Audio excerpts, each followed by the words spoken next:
High, good morning সবাইকে। তো তোমরা সবাই কেমন আছো? আশা করছি ভালো আছো। আর আমরাও খুব ভালো আছি। আর এদিকে দেখো আমাদের পুচকু সোনাকে পুচকুর মা রেডি করে দিচ্ছে, আমরাও রেডি হয়ে নিয়েছি। তো আজ যাচ্ছি আমার বর্তার মেয়ে মানে আমাদের সকলের আদরের ঈশিতা সোনাকে প্রসাদ খাওয়ানোর জন্য। তো এদিকে দেখো আমরা মন্দিরে চলে এসেছি। আর আমার সর্দিটা অনেক আগেই চলে এসেছিলো, আমাদের যেতে একটু লেট হয়ে গেছিলো। আর এটা হচ্ছে আমাদের জুরানপুর কালীবাড়ির মন্দির।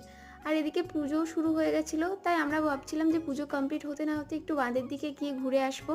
ওইদিকে একটা মন্দির আছে, সেটা দেখার জন্যই গেছিলাম।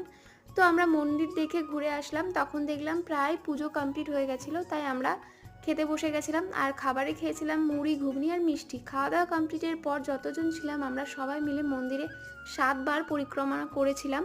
তারপর পরিক্রমা করে মার কাছে প্রণাম করে আমরা বাড়ির দিকে রওনা দিয়ে দিয়েছিলাম। তো চলো আজকের মতো মিনি ব্লগটা এখানেই শেষ করছি। দেখা হচ্ছে নেক্সট মিনি ব্লগে। আর আমার ভিডিও তোমাদের ভালো লাগলে অবশ্যই পাশে থাকবে। তো চলো, টাটা।